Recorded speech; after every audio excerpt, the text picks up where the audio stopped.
नमस्कार दोस्तों। आज इस वीडियो के माध्यम से एक बहुत ही महत्वपूर्ण विषय पे अपनी बात रखना चाहता हूँ।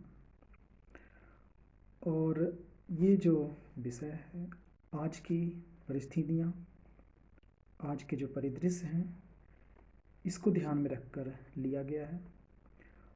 अभी कुछ वर्ष पहले की बात है, जब एक वर्ड हमारे देश में काफ़ी पॉपुलर हुआ, और वो वर्ड था इंटॉलरेंस, जिसे हिंदी में हम लोग असहिष्णुता कहते हैं। वैसे आप अगर आम नागरिक से पूछेंगे जो रिमोट विलेज में रहते हैं या जिनका राजनीति से ज़्यादा लेना देना नहीं है, तो वो शायद इस वर्ड का उच्चारण भी ठीक से नहीं कर पाएंगे। असहिष्णुता बोलना भी उतना ही कठिन है, और इंटॉलरेंस एक अंग्रेजी शब्द है, तो इसे बोलने में भी शायद ही वो कंफर्टेबल होंगे। लेकिन ये काफ़ी ज़ोरदार तरीके से ये वर्ड उठाया गया, और ख़ास करके एक सेक्शन जो हमारे देश में है, जो सरकार के खिलाफ हमेशा से रहे हैं, और उन्होंने इस वर्ड को एक बहुत ही राजनीतिक टूल के रूप में इस्तेमाल किया और बहुत ही ज़ोरदार तरीके से यूज़ किया। ऐसा कहा जा रहा है आज के दौर में, जब ये हम उससे काफ़ी आगे बढ़ चुके हैं, लेकिन ऐसा नहीं है कि आज इसका इस्तेमाल नहीं होता है, लेकिन उस दौर में इसकी इंटेंसिटी काफ़ी ज़्यादा थी। आज ये बोला जा रहा है कि अब जो भारत का समाज है, स्पेशली जो अर्बन सोसाइटी की हम बात करते हैं, जैसा कि पहले कहा कि ये वर्ड आप गांव में जाएंगे तो ज़्यादातर लोग इसकी उच्चारण भी ठीक से नहीं कर पाएंगे, लेकिन जो अर्बन सोसाइटी है, जो अर्बन हिंदू की बात स्पेशली किया जाता है, उनके बारे में ये कहा जाता है कि वो अब इनटॉलरेंट हो गए हैं। वो अब किसी चीज़ को टॉलरेट नहीं करते हैं जैसा कि वो पहले किया करते थे। तो इस बात में कितनी सच्चाई है, इनटॉलरेंस को नापने का पैमाना क्या है, इन तमाम विषयों पर चर्चा करने के लिए आज मैं आपके सामने ये वीडियो लेकर आया हूँ।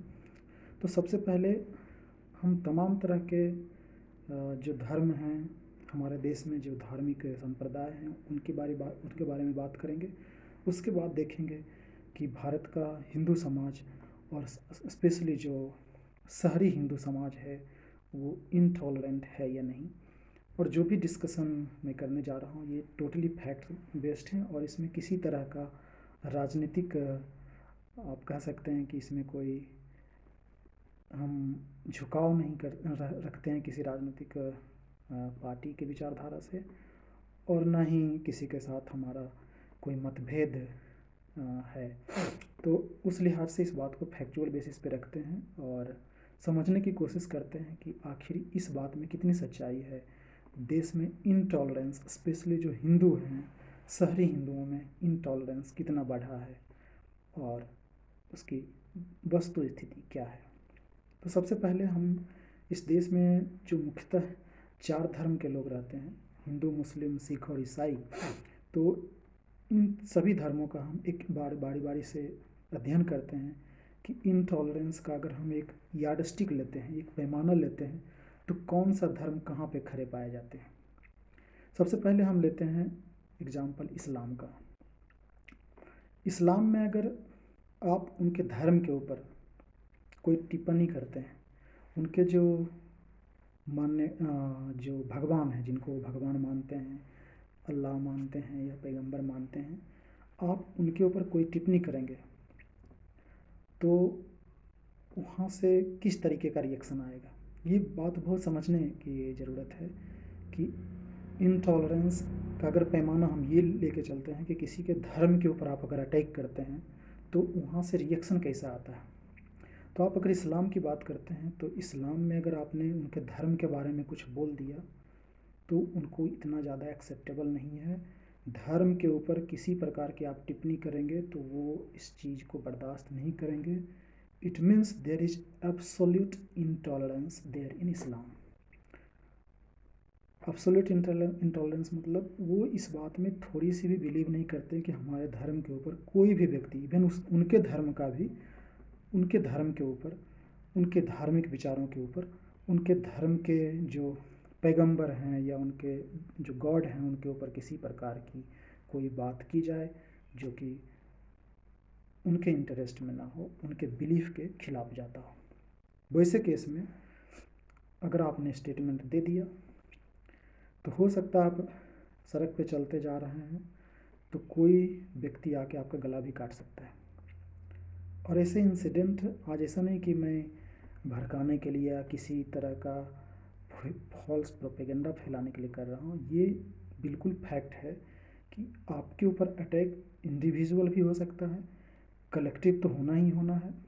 और वो जो इस्लाम के मानने वाले लोग हैं वो कभी कोर्ट कचहरी आपके खिलाफ नहीं जाएंगे। वो ना तो लीगल ओपिनियन लेंगे, लीगल तरीके से इस बात को रखेंगे, और ना ही वो राजनीतिक तरीके से इस बात को रखते हैं। उनका जो रिएक्शन होगा that will be individual and collective. या तो इंडिविजुअल आपको कभी भी कोई आके आपको टारगेट कर सकता है, आपकी जान खतरे में हो सकती है। और मैं जो यहाँ पे बात कर रहा हूँ वो जनरल बात कर रहा हूँ। हो सकता है किसी मामले में नहीं भी हुआ, लेकिन जनरली ये होता है। और लोगों के गले को रेता जाता है, बीच सड़क पे रेता जाता है, उनके ऊपर बम फेंके जाते हैं, उनके घरों को टारगेट किया जाता है।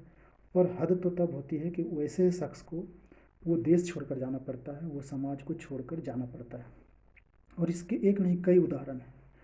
आप अगर बात करें तारिक फ़तेह का, जो कि भारतीय न्यूज़ चैनल पे रोज़ आते हैं और डिस्कशन में भाग लेते हैं, आप उनके बारे में जानेंगे। वो एक पाकिस्तानी मूल के व्यक्ति थे और उन्होंने इस्लाम के ऊपर कुछ लेख लिखे थे जो कि इस्लाम की विचारधारा जो लोग मानते हैं उनके विश्वास जो है आस्था के खिलाफ जा रही थी। तो उनको इतना टारगेट किया गया कि वो देश छोड़कर भाग गए और आज वो कनाडा के नागरिक बन चुके हैं। उन्होंने भारत में भी नागरिकता के लिए अप्लाई किया था, लेकिन भारतीय विदेश मंत्रालय ने अभी उसे होल्ड पे रखा है। इसके बाद हम भारत के पड़ोस में ही बांग्लादेश है, जो कि आप कह सकते हैं कल्चरली हमारा भारत का हिस्सा बहुत दिनों तक रहा और बंगाली कल्चर वहाँ पे ज़्यादा डोमिनेटिंग था। लेकिन इवन 1971 में जब बांग्लादेश बना, उस समय एक सेकुलर कंट्री के रूप में शेख मुजीबुर रहमान ने बोला था कि ये एक सेकुलर कंट्री रहेंगे और माइनॉरिटीज़ के इंटरेस्ट को वहाँ पे कंसिडर किया जाएगा।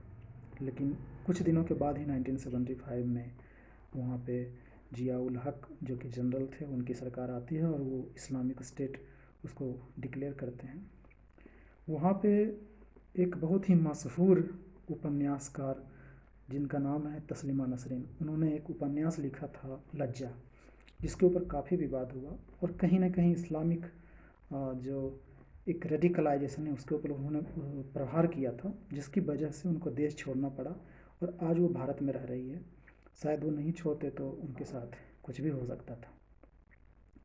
ऐसे एक नहीं कई उदाहरण हैं और मैं ज़्यादा इन चीज़ों पर स्टडी नहीं किया। जो कि बेसिक चीज़, मेरा कहने का मतलब है कि जो जनरली जो होता है, जो हमने ऑब्जर्व किया है, वो यही बात है कि बहुत ही व्यक्तिगत तौर पे टारगेटिंग होती है और कलेक्टिवली उनको एक समाज से सेपरेट कर दिया जाता है।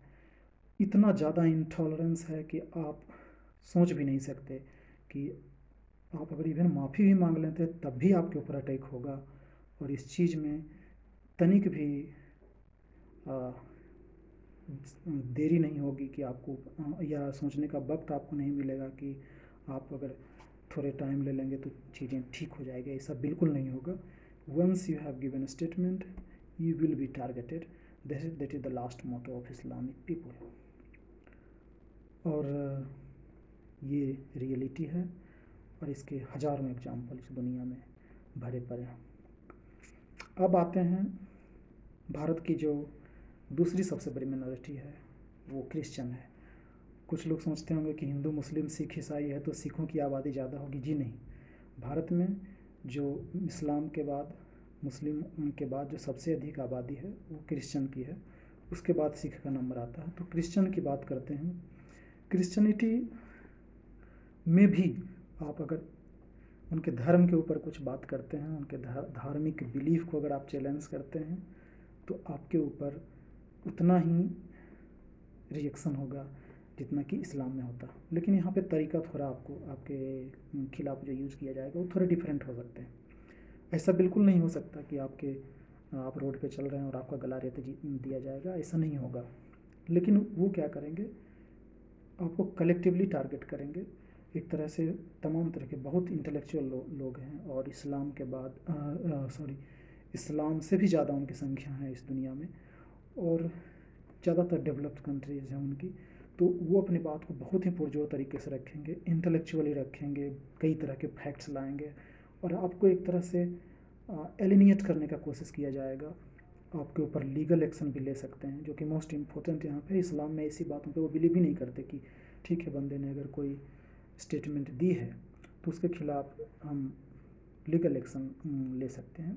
बट इस क्रिश्चियनिटी में ये चीज़ें होती है, कई लोगों के खिलाफ कोर्ट में जाते हैं कि हमारे धार्मिक भावना का उल्लंघन हुआ है, धार्मिक भावना को ठेस पहुंची है।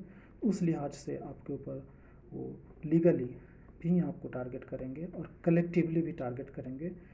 लेकिन अल्टीमेटली जो उनका धार्मिक विश्वास है कि उनके जो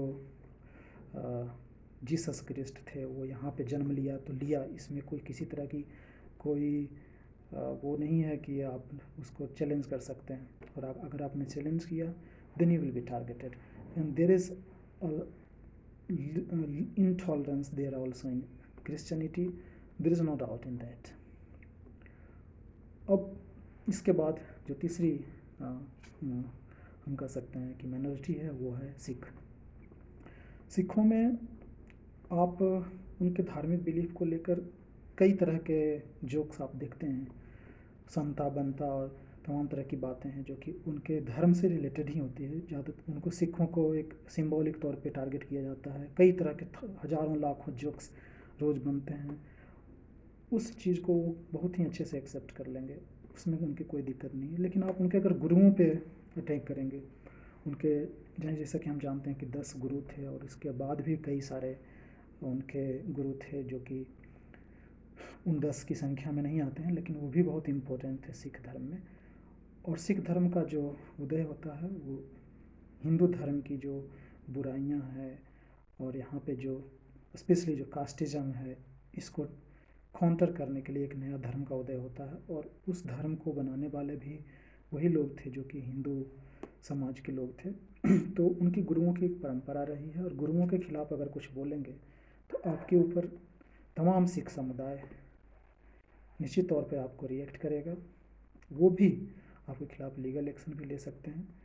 और बट ऐसा कभी नहीं होगा कि आप अगर उन्होंने उनके खिलाफ कुछ बोल दिया तो आपको देश से जाना पड़ेगा, आपकी हत्या हो सकती है। ये चीज़ें नहीं हो सकती, ये नहीं होगी, इस बात की पूरी गारंटी है। इवन आपने अगर स्टेटमेंट दे दिया और कुछ दिनों के बाद अगर आप बोल देते हैं कि नहीं, हमारा कहने का वो मतलब नहीं था, तो 2 4 10 दिन 15 दिन या हो सकता है महीने 2 महीने में वो इस बात को भूल जाते हैं। फिर आपको एक नॉर्मल इंसान की तरह ही वो ट्रीट करेंगे। ये जनरली एक्सेप्टेड प्रिंसिपल है जिसके ऊपर मैं बात कर रहा हूँ। अब कोई व्यक्ति आएगा एक स्पेसिफिक इंसिडेंट को लेकर कि देखिए यहाँ पे ऐसे बोला गया तो उसकी मर्डर होगी, वो स्पेसिफिक चीज़ें हैं। और जो मैं बात बोल रहा हूँ ये टोटली जनरल है, जो कि जनरली क्या होता है। और कभी भी आप जब डिस्कशन करते हैं या किसी अपनी राय को रखते हैं तो कभी स्पेसिफिक नहीं होना चाहिए, you should be always general. और उस जनरलिटी की आधार पे हमने तीनों धर्मों की बात बताई, इस्लाम, क्रिश्चियनिटी और सिख। अब हम बात करते हैं हिंदू की, जो कि इस देश की सबसे बड़ी आबादी है, और आज की डेट में इसकी संख्या 100 करोड़ के आसपास है भारत में। और दुनिया के कई मुल्कों में थोड़े बहुत हिंदू रहते हैं। अगर अमेरिका की बात करें तो वहाँ पे 40 लाख संख्या है भारतीयों की, उसमें ज़्यादातर हिंदू ही हैं। इसके अलावा कनाडा में आप देखेंगे तो सिख है, और इसके बाद कई सारे देशों में हिंदू की संख्या बहुत रिजनेबल है, ज़्यादा नहीं है। तो निश्चित तौर पर भारत में ही हिंदुओं की एक अच्छी खासी आबादी है, बाकी किसी देश में नहीं है। हिंदुओं के ऊपर अगर आप उनके जो मानने वाले जिनको वो मानते हैं, भगवान मानते हैं, जैसे राम हो गए, कृष्ण हो गए, शंकर हो गए, ब्रह्मा, विष्णु ये तमाम देवताएं हैं, और कई देवियां हैं। दुर्गा, काली, सरस्वती और कई सारे, और यहाँ पे देवताओं और देवियों की कोई कमी नहीं।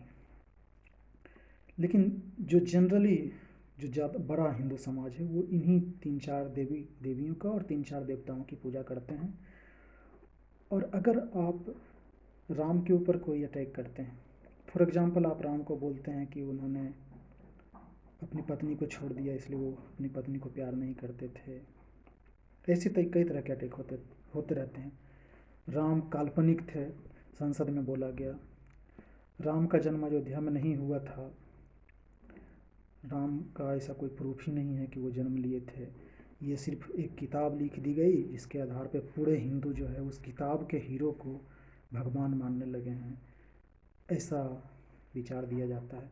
कई तरह के छोटे छोटे रिसर्च करके यहाँ तक ये बता दिया कि जो हम रामायण की लंका की बात करते हैं उसकी लोकेशन मध्य प्रदेश से आगे नहीं थी। ऐसे कितने लिबरल गैंग ने रिसर्च किए और उन्होंने इस बात को बहुत ही पुरजोर तरीके से रखा और उनकी बात को लोगों ने सुना। किसी प्रकार का कोई इंटॉलरेंस कभी नहीं रहा है। और आप कृष्ण भगवान की बात कीजिए, आप उनको माखन चोर बोलते हैं, हिंदू समाज से भी बोलते हैं। मैं और ये जो बात मैं बोला हूँ किसी भी धर्म के लिए, ऐसा नहीं है कि उस धर्म के अलग धर्म वालों के लिए मैं बोला हूँ, ये उन धर्मों के लोगों के बारे में भी बात कर रहा था जो कि क्रिश्चियन हैं तो क्रिश्चियन के बारे में, क्रिश्चियनिटी के बारे में बोल दिए। इस्लाम को मानने वाले हैं तो इस्लाम के खिलाफ उन्होंने बोला हो। तो ये जो बातें हैं ये सभी पे लागू होती है। एज ए जनरल आप न्यूट्रल आदमी हैं, आपने किसी धर्म के बारे में बोला, आप किसी भी धर्म से बिलोंग करते हैं, इवन आप उसी धर्म से हैं, फिर भी रिएक्शन होगा।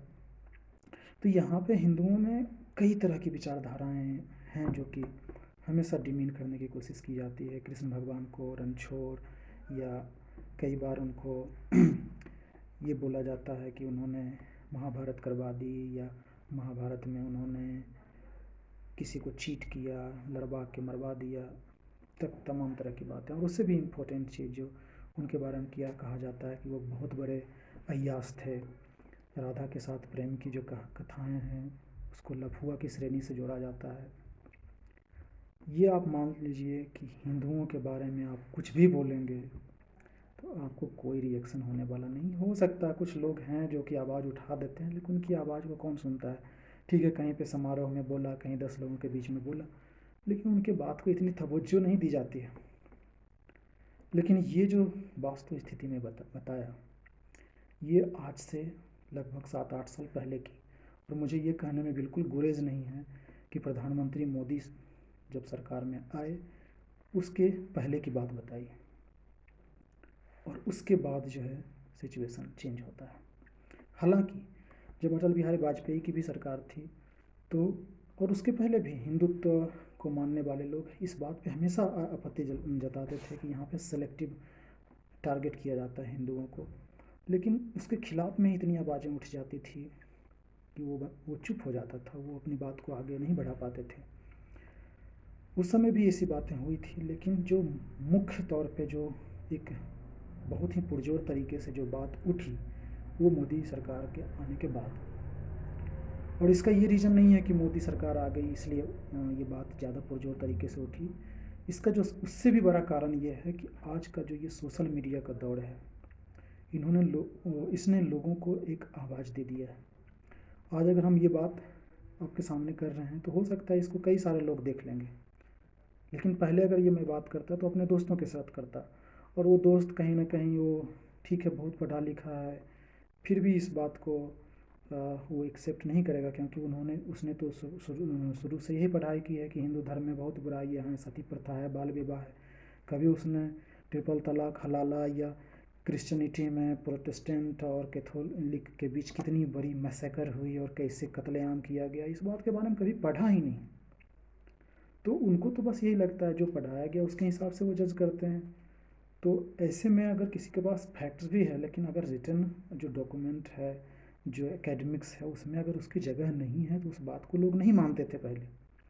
इस वजह से वो आवाज़ दब जाती थी। लेकिन आज अगर सोशल मीडिया पे अगर फैक्ट्स के साथ कोई बात करता है तो उसकी बात को लाखों लोग, करोड़ों लोग सुनते हैं। अब जो है हिंदू समाज को कहीं ना कहीं ये लगा कि जो बंदा बात कर रहा है, कोई हिंदुत्व की बात करते हैं तो वो किस परिप्रेक्ष्य में करता है, और जो ये दिखाने की कोशिश की जा रही है वो कहीं ना कहीं हमारे साथ एक सेलेक्टिव व्यवहार किया जा रहा है। बाकी धर्मों की बात नहीं की जाती है। ठीक है, आप हिंदुओं के बारे में अगर कोई बुराई है तो बात करिए, लेकिन आप बाकियों को क्यों बख्श देते हैं, बाकियों का अपेजमेंट क्यों होता है? ये सारी चीज़ें आज शहरी हिंदुओं की बात अगर करें, या जो पढ़े लिखे हिंदू हैं वो इस बात को आज समझ रहे हैं। और इवन भारत में नहीं, जो लोग नासा में काम कर रहे हैं हिंदू हैं, वो भी इस बात को समझते हैं कि कहीं ना कहीं सेलेक्टिवली टारगेट किया गया और हिंदू समाज की छोटी छोटी बुराइयों को इस तरीके से प्रकट किया गया कि ये धर्म जो है एकदम धर्म कहलाने लायक ही नहीं है। हिंदू कहने का मतलब अपने आप को इन्फीरियर फील करना था, ऐसा बना दिया गया था माहौल कि आप अगर हिंदू हैं, हिंदुत्व की बात करते हैं, तब तो सबसे बड़ी बात तो यही है कि आप हिंदू हैं तो आप बहुत ज़्यादा रेसिस्ट हैं, आपने दलितों के साथ अत्याचार कर दिया, महिलाओं को पर्दा प्रथा में रखते हैं, तमाम तरह की बातें। और आप अगर हिंदुत्व का एजेंडा बढ़ाते हैं तब तो फिर एक तरह से भूचाल आ जाता था, ज्वालामुखी आ जाते थे कि आपने ये क्या कर दिया। तो एक दौर ऐसा बीता जिसमें कि कई सारे कारण थे इसके। सबसे इम्पोर्टेंट तो हमारा जो बहुत दिनों तक एक तरह से गुलामी की गुलामी की जंजीरें इस देश को जकड़े रही। मुग़लों और उसके पहले सल्तनत काल में डिफरेंट डायनेस्टी के लोग आए जो कि हमारी विचारधारा से ताल्लुक़ नहीं रखते थे। उसके बाद मुग़ल आए, उसके बाद ब्रिटिश आए। तो एक इतना लंबा दौर चला जो कि कहीं ना कहीं उनका एक इंटरेस्ट छुपा हुआ था कि आप अगर इनकी मान्यताओं को डिमीन करेंगे तब आप इस देश पे अच्छे से शासन कर सकते हैं। और कहीं ना कहीं एक फीलिंग ऑफ सुपीरियरिटी इम्पोज करने के लिए उन्होंने ये सारी चीज़ों को उन्होंने एक्सपोज किया, जो कि लिमिटेड थी। उसको बहुत बड़े तौर पे दिखाया गया। उसके बाद कांग्रेस की जब सत्ता आती है आज़ादी के बाद, आज़ादी की लड़ाई में बहुत सारे सेक्शन के लोग थे, लेकिन फाइनली सत्ता इनके हाथ में मिली और इन्होंने मुस्लिम अपीजमेंट के लिए, माइनॉरिटी के अपीजमेंट के लिए वही चीज़ को कंटिन्यू रखा। तो आज का जो दौर है वो बदल रहा है। आज का हिंदू समाज काफ़ी सेंसिटिव हो चुका है। तो सबसे पहले उस बात पे आते हैं जो कि कहा जा रहा है कि हिंदू इनटॉलरेंट हो गया है। स्पेशली जो शहरी हिंदू और पढ़े लिखे हिंदुओं की बात करें तो उनको इनटॉलरेंट कहा जा रहा है। तो सबसे पहली बात, अगर उनको इनटॉलरेंट कहा जा रहा है, असहिष्णु कहा जाता है, तो इसको दो मायने में समझने की ज़रूरत है। एक तो ये कि पहले की अगर बात करें, आज से 10 साल 7-8 साल पहले की बात करते हैं, उस लिहाज से अगर देखें तो निश्चित तौर पर इनटॉलरेंट तो हुआ है। और अगर इस लिहाज से देखें कि बाकी रिलीजन में क्या है और यहाँ पे क्या है, उस लिहाज से अगर देखें तो आज भी हमारा हिंदू समाज बहुत ज़्यादा टॉलरेंट है। यहाँ पे इंटॉलरेंस है ही नहीं, देयर इज़ नो इंटॉलरेंस। और अगर आप, क्योंकि जब आप वहाँ पे जिस इंटेंसिटी में रिएक्शन देते हैं, और अगर यहाँ पे हम अपनी यही बोलते हैं कि आप अपनी बात को इस तरीके से रख रहे हैं, हम आपकी बात से नहीं रखते हैं ताल्लुक़, आपकी बात का हम विरोध करते हैं, तो ये इंटॉलरेंस नहीं, ये डेमोक्रेटिक वे में हिंदू समाज अब अपनी बात को रख रहा है। ये एक फ़र्क आया है। अब बात करते हैं हिंदू समाज की जो तमाम तरह की बुराइयां थी, जिसको लेकर इसको लंबे समय तक डिमीन किया गया, इसको नीचा दिखाने की कोशिश की गई। उसमें सबसे इम्पोर्टेंट है सती प्रथा। सती प्रथा की अगर बात करते हैं तो हम सबसे पहले भारत के जो दो हिंदुओं के जो हिंदू उस समय हालांकि नहीं था, सनातन परंपरा हम लोग बोलते हैं।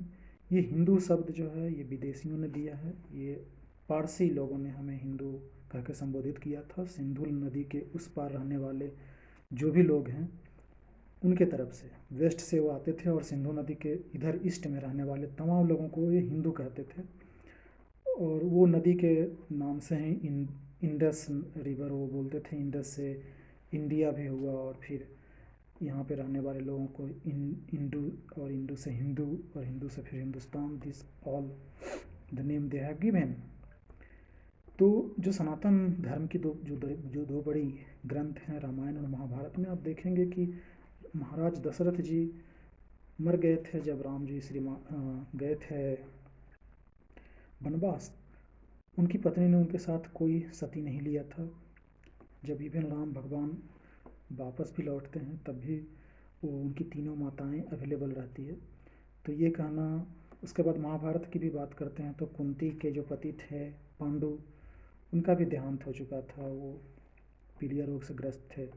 लेकिन कुंती लास्ट तक रहती है, महाभारत का युद्ध उन्होंने देखा, और उसके बाद वो वन प्रस्थान करती है धृतराष्ट्र और गंधारी के साथ। तो ये कहना कि ये हिंदू समाज का और हिंदू धर्म का भाग था, ये तो गलत है। ये सती प्रथा शुरू तब होता है जब यहाँ पे मुस्लिमों का आक्रमण होता है इस देश में, और जब वो विधवाओं को उठा कर ले जाते थे, उनके साथ ना जाने क्या क्या यातनाएं देते थे, उनको एक वेश्या की ज़िंदगी जीने के लिए मजबूर करते थे। उस दौर में ये सती प्रथा शुरू होता है कि ये यातनाएं, और महिलाओं ने खुद इस बात को ऑब्जर्व किया था कि अगर हम इस दुनिया में रहेंगे तो हमारे साथ अब जो होने वाला है वो काफ़ी हमारे असहनीय है। तो ये परंपरा तब शुरू होती है कि चलो अपने पति के साथ ही इस दुनिया से चले जाते हैं।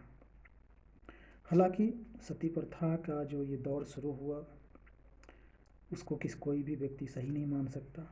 निश्चित तौर पर उस समय का जो समाज था उसको इस चीज़ से रोकना चाहिए था, लेकिन ये चीज़ें जब शुरू होती है इसके खिलाफ आवाज़ें उठती रहती थी। और हिंदू समाज ने फाइनली 1829 में जब राजा राम मोहन राय, जो कि बहुत बड़े समाज सुधारक थे, उन्होंने इस बात को सरकार के सामने रखी और सरकार को इस बात के लिए राजी किया गया कि आप इसके खिलाफ कानून बनाइए। और वो सती प्रथा के खिलाफ 1829 में कानून बनता है, और धीरे धीरे धीरे करके ये प्रथाएं ख़त्म हो जाती है। और आज के हिंदू समाज को सती प्रथा के आईने से और नज़रिए से अगर देखा जाता है तो आज इसका कोई मतलब नहीं रह गया, क्योंकि वो चीज़ें अब ख़त्म हो चुकी। तो कोई भी धर्म अगर अपने आप को परिवर्तित करता है, धार्मिक विचारों को डायनेमिक बनाए हुए है, तो उसका स्वागत होना चाहिए, ना कि उसके आधार पर उसको गाली दिया जाना चाहिए। अब बात करते हैं पर्दा प्रथा की। पर्दा प्रथा भी उसी दौर से शुरू होता है। हमें पर्दा प्रथा के लिए कोई ऐसा हिस्टोरिकल प्रूफ नहीं मिलता। वेद से स्टार्ट करके जितने भी टेक्स्ट हैं, उपनिषद हैं, पुराण हैं, कहीं पे भी पर्दा प्रथा का जिक्र नहीं है, और ना ही पर्दा प्रथा के बारे में कोई बात लिखी गई है। तो ये जो पर्दा प्रथा का भी दौर है, ये इस्लामिक इन्वेशन जब इंडिया में होता है उसके बाद ही शुरू होती है। तो कई तरह की बुराइयों का केंद्र तो ये है, लेकिन कुछ बुराइयां हैं जैसे कि कास्टिज्म है। ये चीज़ें निश्चित तौर पर उस समय से शुरू होती है, और वेद में इसका जिक्र मिलता है, ऋग्वेद में, कि 4 वर्ण थे। लेकिन ऐसा बिल्कुल नहीं था कि इनको इसलिए विभाजित किया गया था कि इनका शोषण किया जाए। लेकिन कालांतर में इनका शोषण हुआ, और इस चीज़ से कोई डिनाई करता है तो ये गलत है। निश्चित तौर पर शोषण हुआ, लेकिन आज का हिंदू समाज इस चीज़ से धीरे धीरे आगे निकल रहा है। और जैसे जैसे समय बीत रहा है, कास्टिज्म और जातिवाद जिसे कहते हैं, इसकी बेड़ियाँ टूट रही है। अब वो नहीं रहा जैसा कि पहले था। आज़ादी के बाद धीरे धीरे ये चीज़ें ख़त्म हो रही है, और उस आधार पे हम कह सकते हैं कि अगले 20, 30, 50, 40 सालों में ये निश्चित तौर पर पूरी तरह से ख़त्म हो जाएगा। तो ये हिंदुत्व की बात है या हिंदुज़म की बात है, जो कि डायनेमिक विचारधारा में बिलीव करते हैं। अपने अंदर की कमियों को दूर करने के लिए सारे अपने जो बुराइयां हैं उनको धीरे धीरे करके दूर करता जा रहा है। लेकिन दूसरी तरफ अगर हम एग्जाम्पल लेते हैं क्रिश्चियनिटी की, जो कि बहुत मॉडर्न माना जाता है, लेकिन उनके अंदर जो समस्याएं हैं, उनके जो विचार हैं, वो इतने जल्दी चेंज नहीं होते। वो कभी नहीं कहेंगे कि ये जो पूरा संसार है वो एक परिवार है। They never believe in this. और उन्होंने रेशियल सुपेरियरिटी कि हम अपने सबसे सर्वोच्च हैं, इस चीज़ को उन्होंने बहुत प्रमोट किया। उसी आधार पर दूसरे देशों पर शासन करते थे कि रेशियली हम आपसे ऊपर हैं, कोई हिंदू समाज ने कभी इस तरह की बात नहीं की कि हम सब सर्वश्रेष्ठ हैं इस दुनिया में। वो तमाम लोगों को बराबरी का, एक जो जनरल हिंदू फिलोसफी है वो बराबरी का ही अधिकार देता है कि सभी लोग बराबर हैं, सब एक परिवार है पृथ्वी। ऐसी तमाम तरह की बातें आज भी क्रिश्चियनिटी में है, जो कि ऐसे बिलीफ हैं। रोज़ संडे को उनको जाना ही है वहाँ पे चर्च में। इस्लाम में आपको फ्राइडे को जाना ही है। नहीं भी जाते हैं कुछ, लेकिन जनरली क्या होता है, जनरली अगर हम रहते हैं और हम हमारे आसपास हमने कई क्रिश्चियंस और मुस्लिम को देखा है जो कि इस चीज़ को इतना तवज्जो देते हैं। आखिर इतनी क्या ज़रूरी है कि आपको संडे को क्रिश्चियन चर्च जाना ही है और आपको फ्राइडे को नमाज पढ़ना ही है। इतनी अंधविश्वास आज भी उनके अंदर है। और जो व्यक्ति नहीं जाता है उनके खिलाफ इन्फेरिटी की भावना होती है उस समाज के लोगों में कि ये क्यों नहीं आ रहा है। वो बोलेंगे ये पार्ट ऑफ रिलीजन है। ठीक है, आपके पार्ट ऑफ रिलीजन है, आप प्रैक्टिस कीजिए, लेकिन जितना अधिकार आपको मेरे रिलीजन के ऊपर बोलने का है उतना अधिकार हमें भी तो होना चाहिए।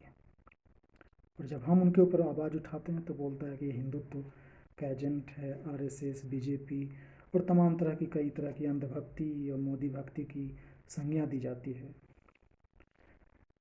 अब इनटॉलरेंस का जो ये खेल शुरू हुआ उसके ऊपर आते हैं। उसको फैलाने वाले दूसरे कम्युनिटी के लोग नहीं थे, ज़्यादा हिंदू समाज के ही लोग थे। और इस बात को बोलने में हमें कोई गुरेज नहीं है, ये बिल्कुल फैक्ट है कि इसमें जो फैलाने वाले लोग थे वो हिंदू ही थे। पहले वो हिंदुओं के प्रैक्टिसेस के बारे में कई तरह की किताबें लिख दिए, कई तरह के लेख लिखते थे और उन किताबों को बेच बेच के कितना सारा पैसा कमाया, उनकी ज़िंदगी बदल गई। फिल्मों में हिंदुओं के बारे में गलत दिखा दिखा के कितने करोड़ों अरबों रुपये कमा लिए गए और उनके जीवन में एक नई तरह की रॉयल्टी आ गई। और वो कभी सोचे नहीं थे कि हमें इस तरीके का विरोध का सामना करना पड़ेगा। उन्होंने तो, उनको जब मन आया उन्होंने लिख दिया। अब क्या है कि उनको ये कुछ सुनना पड़ता है जो कि उनके इंटरेस्ट से अलग है। तब उनको लगता है कि ये तो इंटॉलरेंस हो गया इस देश में। पहले तो ये कुछ नहीं बोलते थे, अब ये आवाज़ उठा रहे हैं, उनको टारगेट कर रहे हैं, सोशल मीडिया पे गाली दे रहे हैं, तो उनको अब ये देश इंटॉलरेंट लगने लगा, खास करके हिंदू समाज। जब शुरू में उन्होंने देश में खूब फैलाया इस बात को, जब उनकी बात को कोई नहीं सुना, जब मुंह छिपाने लायक नहीं रहे यहाँ पे, तब जाके विदेशी मीडिया में इंटरव्यू देने लगे। कई सारे इंटरव्यू में अल जजीरा पे देखा हूँ, जो कि कुवैत का एक न्यूज़ चैनल है, जहाँ पे जाके बहुत अच्छी इंग्लिश बोलते हैं और वहाँ पे इन्होंने इस बात को बहुत पुरजोर तरीके से रखा कि भारत इंटॉलरेंट हो रहा है। स्पेशली हिंदुओं को हिंदू मुस्लिम करके बीजेपी जीत रही है। हिंदुओं का ब्रेन वॉश हो रहा है, हिंदू समझदार नहीं है। और ये फर्स्ट टाइम हो रहा है हिस्ट्री में कि जो माइनॉरिटी विचारधारा है, जिसकी संख्या बहुत कम है, वो सरकार से सवाल बहुत कम पूछते हैं। वो जनता से सवाल पूछ रहे हैं कि तुमने वोट क्यों दिया इस सरकार को। उनका ज़्यादातर समस्याएं ये है और ज़्यादातर प्रश्न उस व्यक्ति से है जो सरकार को चुना है। उस सरकार से उनकी ज़्यादा कोई क्वेश्चंस नहीं है, क्योंकि सरकार बहुत ही अच्छे तरीके से उनका जवाब दे रही है। विकास के पथ पर काफ़ी कार्य किया जा रहा है। बहुत सारी समस्याएं भी है, मैं सरकार के जो समस्याएं हैं उसके ऊपर कोई पर्दा डालने वाला नहीं हूँ। लेकिन इस बात के लिए सरकार को ज़रूर बधाई देना चाहता हूँ कि उन्होंने एक विचारधारा जो कि काफ़ी प्रूव्ड थी, जो कि काफ़ी फैक्चुअल थी, उस चीज़ को जो बहुत दिनों तक दबा के रखा गया, हमारे ऊपर एक तरह से अत्याचार का जो खेल खेला गया और भारतीय संस्कृति को बदनाम करने के लिए, सनातन परंपरा को गालियाँ देने के लिए जो ये पूरा दौर बीता, उससे देश को निकालने में उन्होंने बहुत बड़ी भूमिका निभाई। और इस बात के लिए मैं आरएसएस और भारतीय जनता पार्टी और जो भी संगठन हैं उनके आसपास, उन सबको मैं बधाई देना चाहता हूं कि उन्होंने इस बात को जनता तक पहुंचाने में सफल हुए। और राजनीतिक दलों का यही कार्य होना चाहिए कि जो जनता की आवाज़ है, जिसको इग्नोर किया जा रहा है, जिसको नहीं सुना जा रहा है, उसको मेन स्ट्रीम में लाना। That is the main role of the political party. और सभी राजनीतिक दल यही करते हैं। और अगर आप बिहार के उठा के एग्जांपल देखें तो वहाँ पे लालू प्रसाद यादव ने कास्टिज्म को मुद्दा बनाया और वो सत्ता में आते हैं, लेकिन उन्होंने डेवलपमेंट के एजेंडे को पीछे छोड़ दिया। लेकिन यहाँ पे जो हिंदुत्व का मुद्दा तो है ही, इसके साथ डेवलपमेंट का भी एजेंडा है। और जब प्राइम मिनिस्टर मोदी देश के प्रधानमंत्री बनते हैं तो उस समय डेवलपमेंट का भी मुद्दा था। भले ही हम हिंदुओं को ये सेकुलर लिबरल जो सो कॉल्ड गैंग हैं वो ये बोल देते हैं कि आपने हिंदू मुस्लिम के नाम पे वोट दिया, लेकिन 2019 में भी वो जीते और आगे भी जीतेंगे। ऐसा नहीं कि हिंदू मुस्लिम के नाम पे ही जीतते हैं, और कई सारे मुद्दे हैं।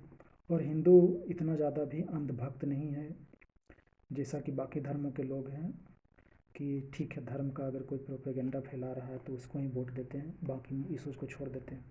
This is not the actual reality. और आज जो ये फैलाया जा रहा है इसमें कोई सच्चाई नहीं है।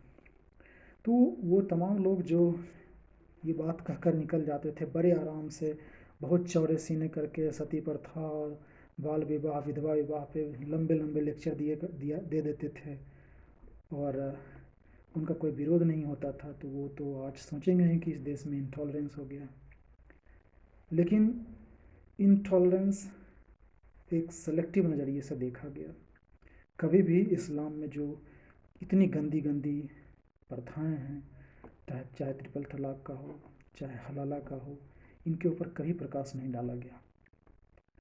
और एक तरीके से मेजॉरिटी कम्युनिटी को ये दिखाया गया कि भले ही तुम्हारी संख्या ज़्यादा है, लेकिन ये जो माइनॉरिटी लोग हैं इनकी जो कल्चर हैं, इनके जो प्रैक्टिसेस हैं, that is more scientific than you, that is more modern than you.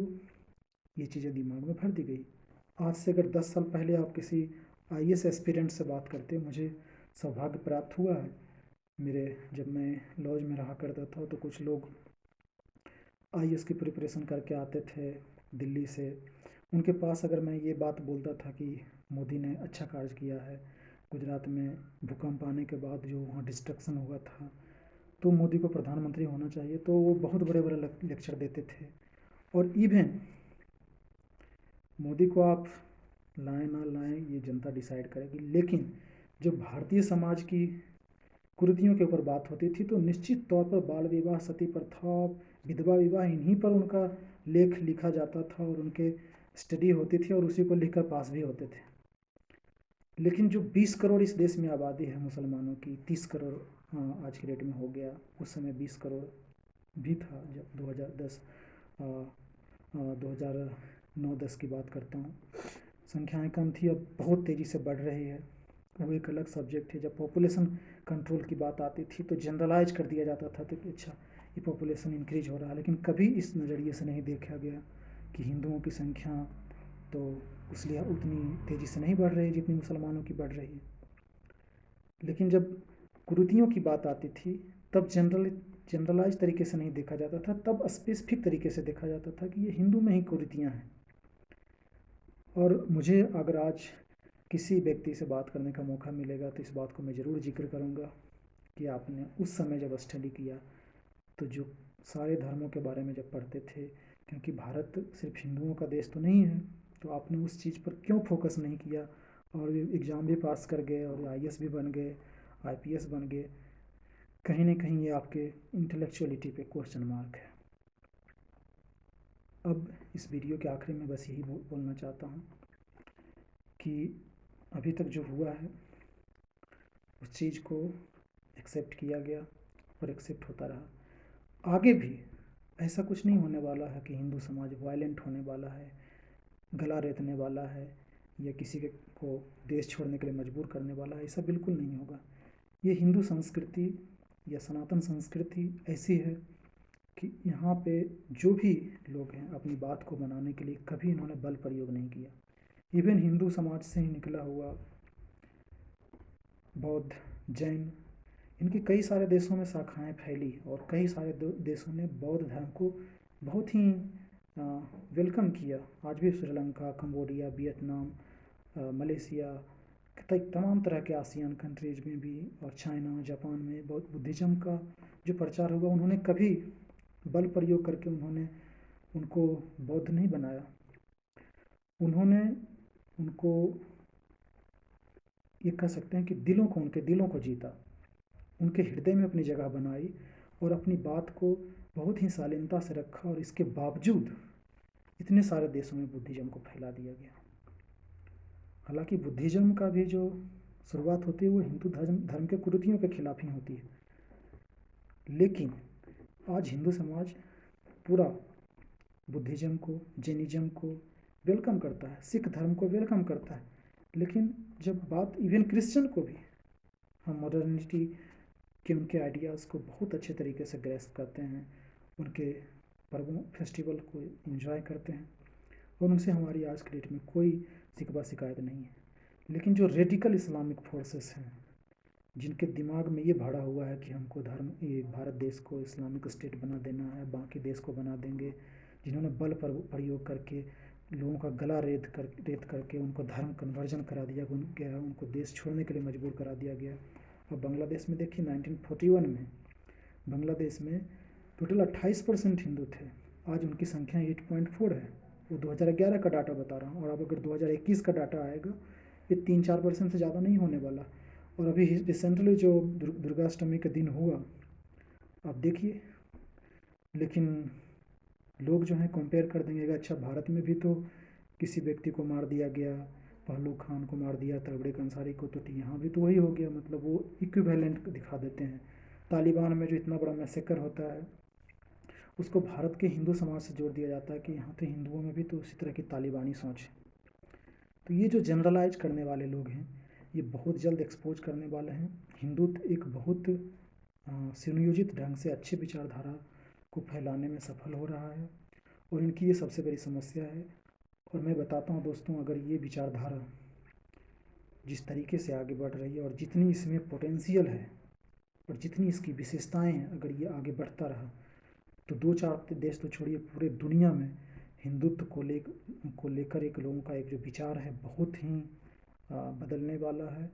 कई सारे लोग इसमें जुड़ने वाले हैं, और हिंदुत्व का डंका आप कह सकते हैं कि 21वीं सेंचुरी में निश्चित तौर पर बजेगा। इस बात में कोई परहेज नहीं है, क्योंकि हमारी विरासत और हमारी सोच काफ़ी इंटेलेक्चुअल है, काफ़ी मॉडर्न है, काफ़ी साइंटिफिक है, और हम जिस तरीके से आगे बढ़ रहे हैं वो दुनिया को पसंद भी है, कुछ मुल्कों को छोड़कर। इन्हीं तमाम बातों के साथ आज इस वीडियो को ख़त्म करता हूँ। जय हिंद, जय भारत, थैंक यू।